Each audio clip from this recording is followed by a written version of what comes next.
أعوذ بالله من الشيطان الرجيم بسم الله الرحمن الرحيم Assalamu alaikum wa rahmatullahi wa barakatuh. Dear student, today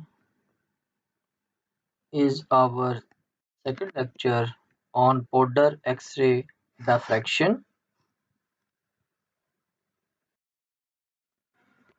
Student, today we will discuss in powder X-ray diffraction Bragg law, derivation of Bragg equation, crystal planes, basic of X-rays, mean X-ray generation,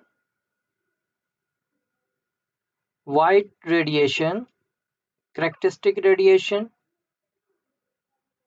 what are the spectral line shape, spectral intensity, K-shell knockout and emission of light photon.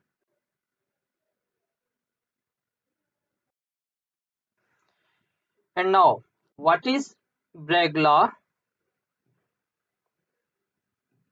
It is impossible to discuss order diffraction much further without Bragg law.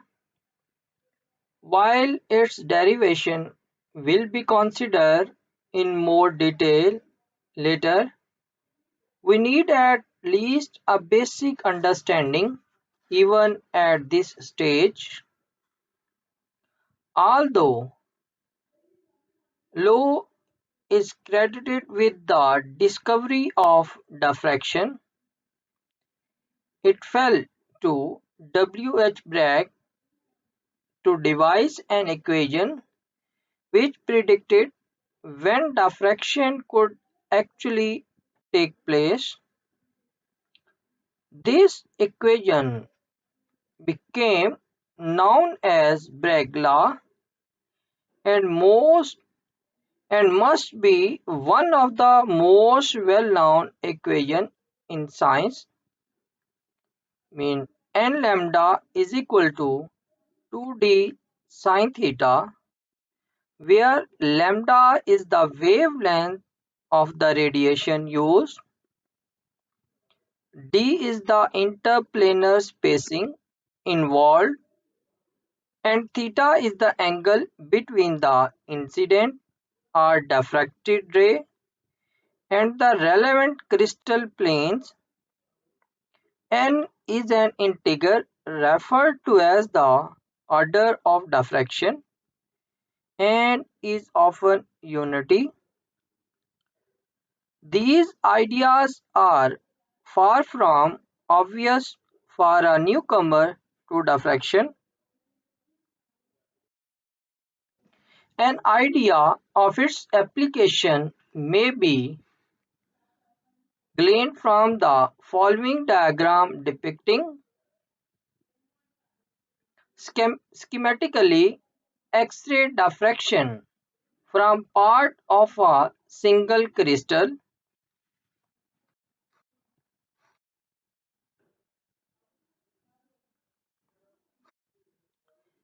These are the incoming rays and these are the atoms in a crystal.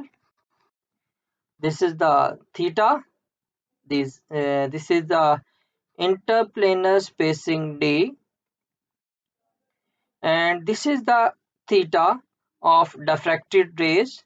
Here, constructive interference occur. The basic idea behind Bragg law is that when it is satisfied, X-ray beams scattered from successive planes in the crystal will travel distances differing by exactly one wavelength. For the case of n is equal to 1, this can be fairly easily proved from a geometrical consideration of the above diagram. In this precise direction, that is, at the angle theta calculated by the Bragg law, X-rays scattered from successive planes will interact constructively when they eventually reach the X-ray detector, thus registering the passage of an intense beam, which we call the diffracted beam. Of course, it is not really the planes in the crystal that scatter the X-rays, since planes are abstract mathematical atoms, but rather the atoms with their electronic clouds. However, this idea developed by Bragg of relating atoms to plane proved to be a great simplification in the subject, and for this reason we still refer to individual diffracted beams as being reflected from certain planes, even though we know it is the atoms that actually perform the scattering. At this point, we do not need to understand the concept of planes in any greater depth than this, but for those who feel they would like to know a little more, we will discuss it on the next slide. One of the concluding ideas from Bragg law is that diffraction is in effect an arranged event. Three parameters need to be harmonized, that is, the wavelength of the X-rays, lambda, the crystal orientation as defined by the angle theta, as shown in the above diagram, and the spacing d of the crystal planes under consideration. For a given wavelength and set of planes, one can conspire to arrange for diffraction to occur by, for example, continuously changing the orientation, mean changing theta, until a point arrives where Bragg law is satisfied. This is precisely when diffraction occurs. Derivation of Bragg's law or Bragg equation. When a beam of X-rays falls on a crystal plane composed of regularly arranged atoms or ions, the X-rays are diffracted. If the waves are in phase after reflection, the difference in distance traveled by the two rays, that is path difference, must be equal to an integral number of wavelength, mean n lambda, for constructive, as shown in the following diagram.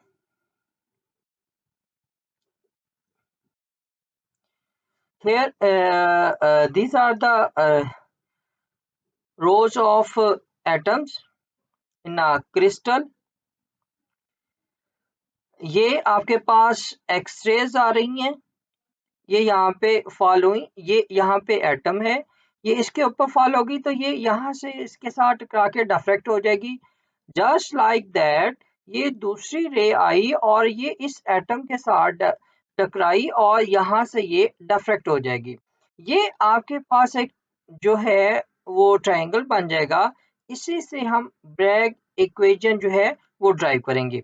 इन दोनों layers जो atoms layers हैं उनके दरमियान में जो spacing यानी कि इंटरस्पेसिंग जो है वो डी है। ये थीटा यहाँ पे एंगल है जो कि रेज आ रही हैं और ये थीटा वो है जो कि डिफ्रैक्ट हो रही हैं आपकी रेज। Is it clear? ये W, X, Y and Z दो ट्राइंगल बन रही है।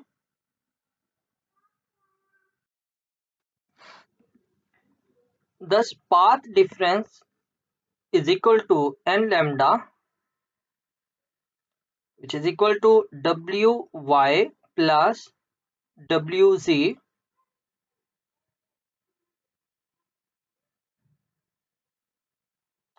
as Wy is equal to Yz.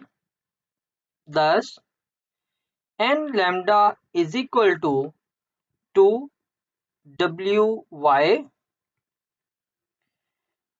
Now sin theta is equal to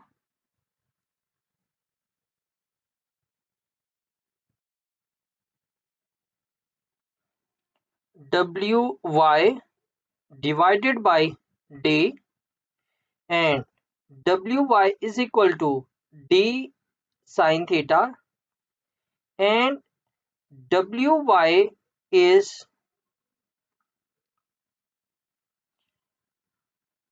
d sin theta, and put the value in this equation and we get n lambda is equal to 2d sin theta.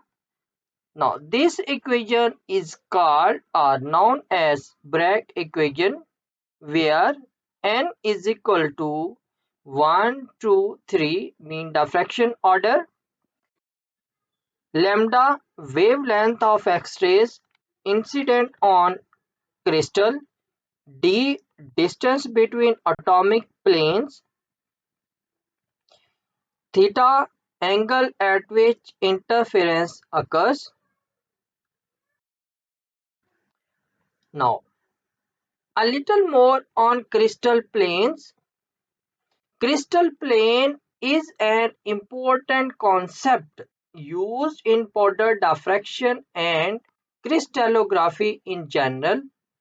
One can imagine a crystal being subdivided into smaller component units.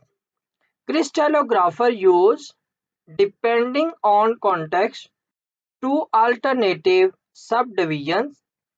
One is the unit cell, the crystal building block, which we will return to later, and the other components are set of planes, invariably known as diffracting planes, reflecting planes, Bragg planes.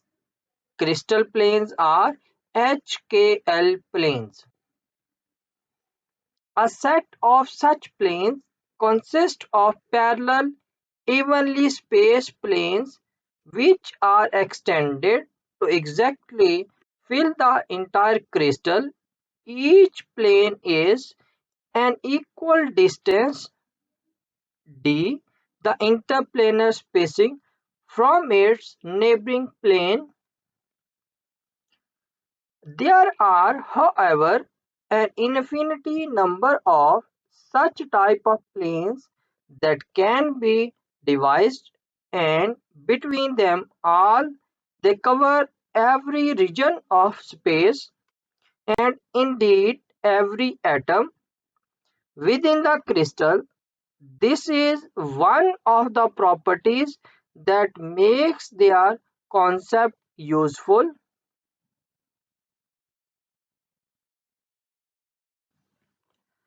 It is necessary to have some method of identifying and visualizing the most useful planes.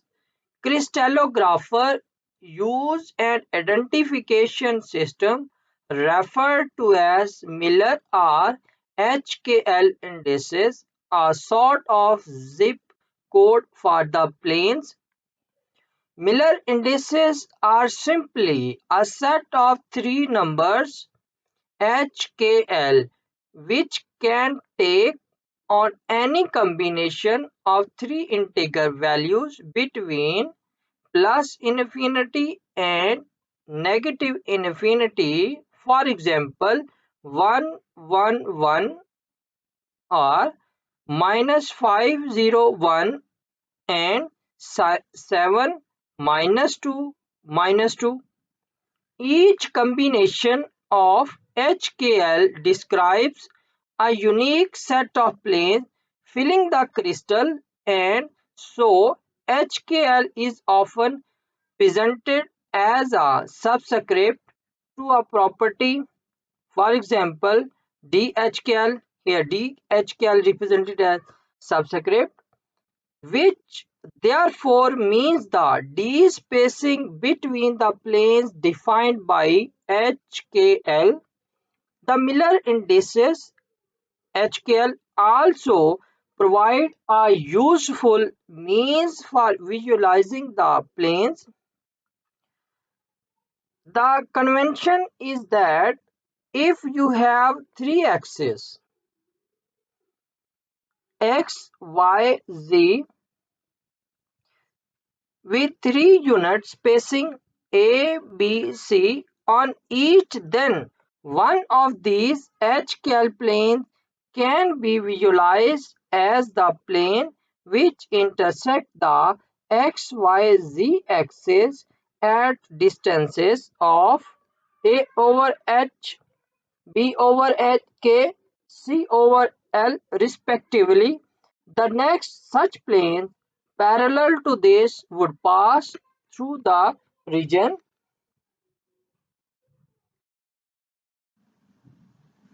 The illustration below shows an example of such a set of planes for the case of HKL 222. Student ये इसकी detail जो है, these are the Miller indices, तो इनकी detail जो है आप previous chapter जो है उसमें देख चुके हैं कि ये HKL जो है वो कैसे है. What is the basic of X-ray और X-ray जनरेशन? तो इसके लिए आप फॉलोइंग जो है वो वीडियो देखेंगे कि एक्सरेज आपकी किस तरह जनरेट होती हैं, और उसके बाद हम आगे इसकी डिटेल देखते हैं. X-rays are a form of electromagnetic radiation of a wavelength that is much smaller than that of visible light. They are created in an X-ray tube, which is basically a vacuum inside a glass container that holds a cathode on one side and an anode that is typically made out of tungsten on the other side. When a high voltage is applied between the cathode and the anode, electrons are accelerated from the cathode to the anode and hit the anode at a very high speed. As the electron interacts with atoms of the tungsten anode, it will then lose its energy. Most of this will dissipate as heat, so the anode has to be well cooled, but a small portion of this energy will be converted to X-rays. Now, with the voltages that are typical for medical CT systems, you will have two types of electron to X-ray conversion, Bremsstrahlung and characteristic radiation. Bremsstrahlung occurs when the electron slows down as it passes close to the center of the tungsten atom. The loss of energy is then converted to an X-ray photon. And depending on the distance to the atom nucleus, this X-ray photon will then have a different energy, resulting in an X-ray spectrum that is, for example, spread out between 10 to 120 keV. With characteristic radiation, the electron collides with an electron on the inner shell of the tungsten atom and kicks it out of its orbit. An electron on the outer shell then takes its place, emitting an X-ray photon in the process. Its energy depends on the difference in binding energy of these two shells, resulting in two typical peaks in the X-ray spectrum. Generation of X-rays कैसे produce होती हैं, अब हम इसकी detail देखते हैं. Laboratory X-ray sources can be classified into two types. First, steel tube, and second one is rotating anode. Both may be used to generate monochromatic X-ray radiation, and they basically differ only in the intensity of the radiation produced. And now, what is the white radiation? X-rays are generated when matter is irradiated by a beam of high energy charged particle such as electron. जैसे कि आपको पता है कि जो x ray tube के अंदर आपके जो फिलामेंट है, टंगस्टन फिलामेंट जो है, उसको आप हाई एनर्जी प्रोवाइड करते हैं तो उसमें से इलेक्ट्रॉन जो है वो निकलेंगे और जो आपका एनोड मेटल है उसके ऊपर स्ट्राइक करेंगे, उसके रिजल्ट में आपकी जो है एक्स रेज जो है वो प्रोड्यूस होती हैं। क्लियर? ये जो आपका है कि कौन सी एक्सेस के बीटा अल्फा, ये हम आगे नेक्स्ट इसी लेक्चर के अंदर डिस्कस करते हैं। In the laboratory, a filament is heated to produce electrons which are then accelerated in vacuum by a high electric field in the range 20 to 60 kilowatt towards a metal target, that is anode, which being positive is called the anode. The corresponding electric current is in the range 5 to 100 milliampere. The process is extremely inefficient with 99% of the energy of the beam being dissipated as heat in the target. तो ये जो target है आपका वो heat up हो जाएगा। तो इसको हीट अप होने से भी हमने वो देखना है कि कैसे वो रोका जा सकता है। तो उसके लिए हमारे पास इसके अंदर वाटर जो है वो सर्कुलेट करता है। A typical X-ray spectrum from a copper target is shown below. The loss of energy of the electrons by collision with the atoms usually take place via multiple events. ये आपके पास जो है एक स्पेक्ट्रम दिखाया गया है।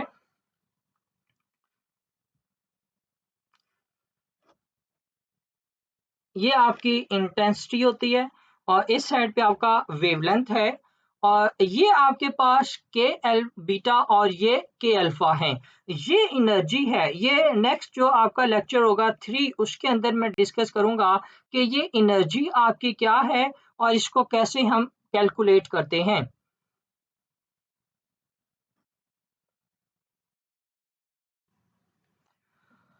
The result is the production of a continuous spectrum of X-rays known as white radiation.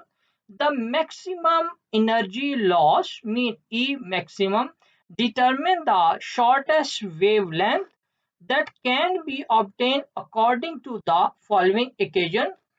E is equal to EV is equal to Hc over lambda, where E is the charge on the electron, V is the accelerating voltage, H is the Planck's constant, and C is the speed of light.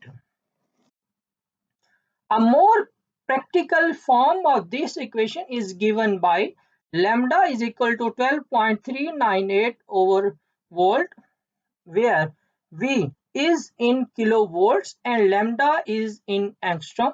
1 angstrom is equal to 0.1 nanometer. Thus, the higher the accelerating voltage of the X-ray generator, the shorter the minimum wavelength that can be obtained. The maximum in the intensity of the white radiation occurs at a wavelength that is roughly 1.5 times lambda. Longer wavelengths are obtained by multiple collision processes. The total intensity of the white radiation is approximately proportional to the filament current, that is I, the atomic number of the anode target, and the square of the accelerating voltage. Now we will discuss characteristic radiation. When the energy of the accelerated electron is higher than a certain threshold value, which depends on the metal anode. A second type of spectrum is obtained superimposed on top of the white radiation. It is called the characteristic radiation and is composed of discrete peaks. The energy mean wavelength of the peaks depends on the metal used for the target and is due to the ejection of an electron from one of the inner electron shells of the metal atom. This results in an electron from a higher atomic level dropping to the vacant level with the emission of an X-ray photon characterized by the difference in energy between the two levels. The diagram below shows the electronic energy level for a copper atom. जी ये energy है आपकी, ये आपका 1s, this is energy,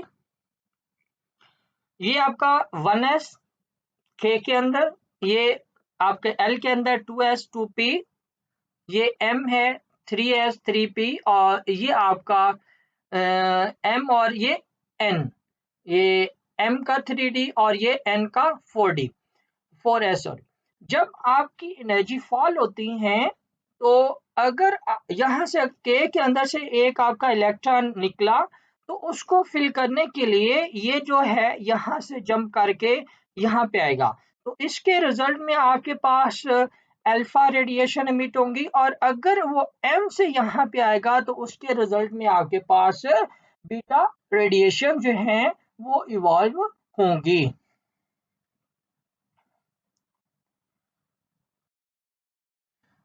The characteristic lines in this type of spectrum are called K, L, M, and they correspond to transitions to orbitals with principal quantum numbers 1, 2, 3 and so on.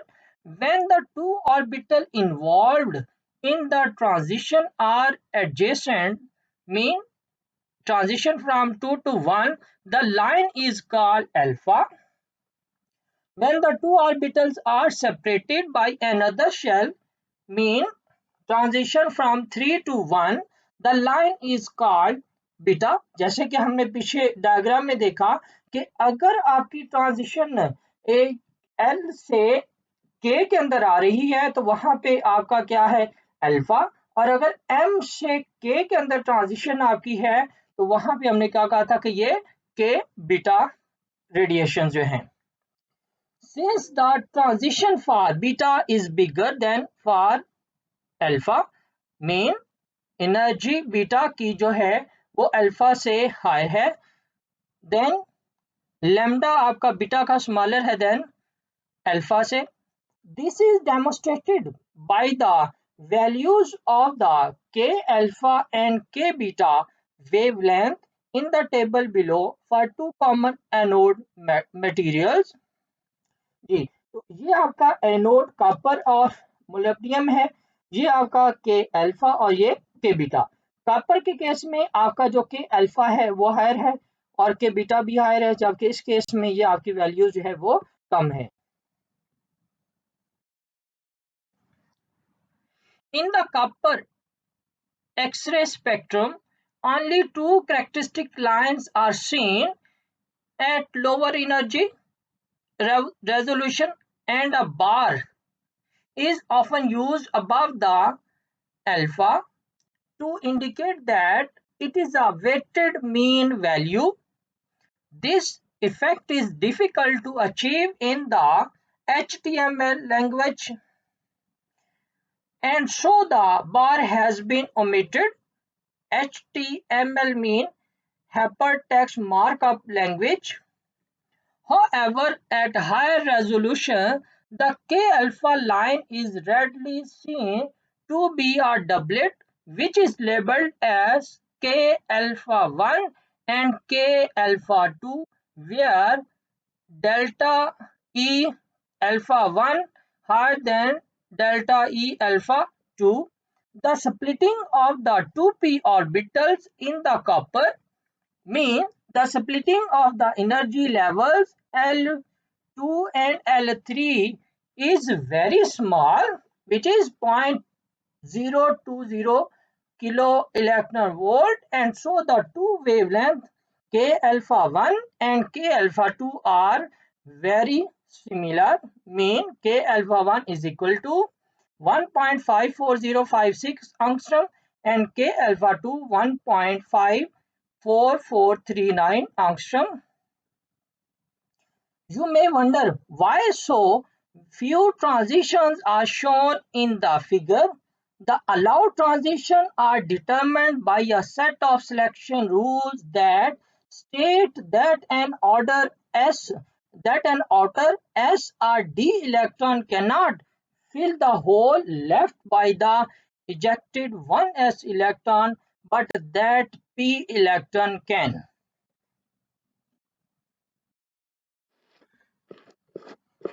G student.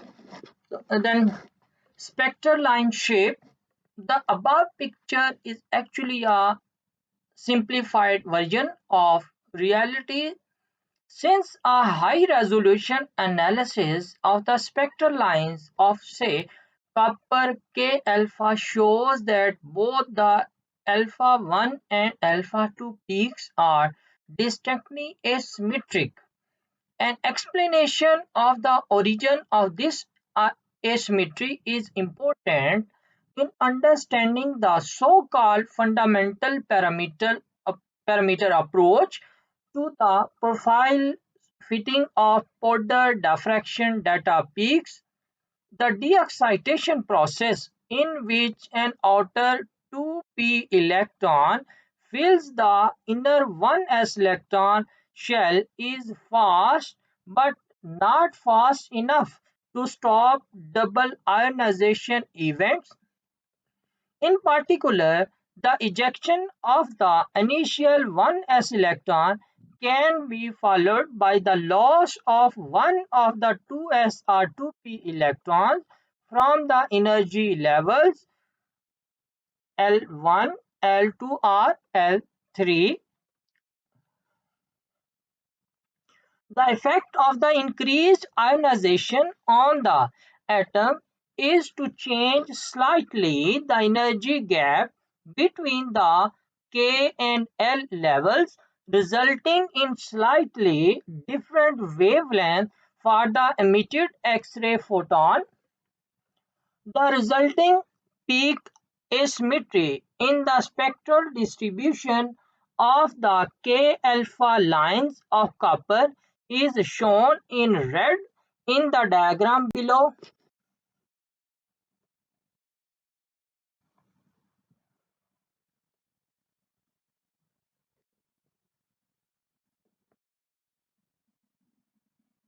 This is the red line.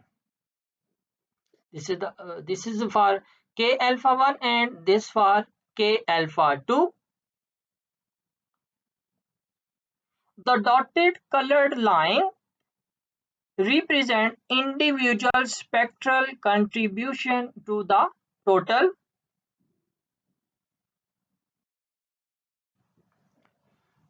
जी ये simple सा आपका के and L spectral lines है जो हम पहले discuss कर चुके हैं कि अगर आपके पास रेडिएशन फॉल करती हैं, इलेक्ट्रॉन फॉल करते हैं और ये आपका के जो है यहाँ से इलेक्ट्रॉन निकलता है के शेल का और इसको आपका जो है ये जो आपका एल शेल है वहां से इलेक्ट्रॉन आके फिल करेगा, तो वो के रेडिएशंस आपकी होंगी और उसमें भी आपका वो के अल्फा लाइंस होंगी। और अगर आपका जो है इलेक्ट्रॉन आ जाता है उसके अंदर एम शेल से, तो वो आपके पास के रेडिएशन मीन के बीटा होंगी। क्लियर हो गया। और इसी तरह आपका ये एल अल्फा है और ये L beta. Is it clear? Then what K alpha lines L shell e transition to fill a vacancy in K shell, most frequent transition, hence most intense peak, K beta lines mean in case K alpha lines जो है आपका वो peak जो है वो intense होगी. K beta lines M shell E transition to fill a vacancy in K shell. What is L alpha lines? M shell E transition to fill a vacancy in L shell. L beta lines N shell E transition to fill a vacancy in L shell. Spectral intensity. In the above figure, it is readily seen that intensity of the K alpha peak is almost exactly double the intensity of the K alpha 2 peak. You might ask how this compares to the K beta radiation or even the white radiation. The intensity of a K line is given approximately by the formula Ik is equal to Ci V minus Vk power n, where I is the electron beam current, C is a constant, and Vk is the excitation potential of the K lines. The exponent n is approximately 1.5 but drops toward 1.0 when V higher than 2Vk. The ratio Ik into Iy is a maximum when the accelerating voltage V is approximately 4 times the excitation potential Vk for a copper K alpha anode, where Vk is 8.0 kilovolt, run with the typical operating voltage of 40 kilovolt. The K alpha line is approximately 90 times more intense than the white radiation of a similar wavelength. Thus, the white radiation from a copper anode is too weak to be of any practical use for order diffraction in the laboratory. What about the intensity of the K beta radiation? Again, considering a copper anode, the intensity of the K alpha lines is approximately 5 times that of K beta. Hence, all instrumental setup are optimized around the K alpha radiation and preferably around K alpha 1 when high resolution monochromator are used as part of the X-ray optics. K shell knockout and emission of light photon. Visible light photons and X-ray photon are both produced by the movement of electron in atoms. Electrons occupy different energy level are orbital around an atom's nucleus. When an electron drops to a lower orbital, it needs to release some energy. It releases the extra energy in the form of a photon. The energy level of the photon depends on how far the electron drops between orbitals. How atom emits light is the step 1.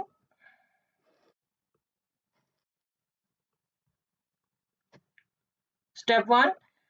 A collision with a moving particle excites the atom, and this is the step 2. This causes an electron to jump to a higher energy level, and step 3. The electron falls back to its original energy level, releasing the extra energy in the form of a light photon.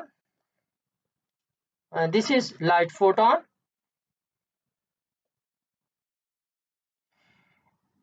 An electron in a higher orbital immediately falls to the lower energy level, releasing its extra energy in the form of a photon.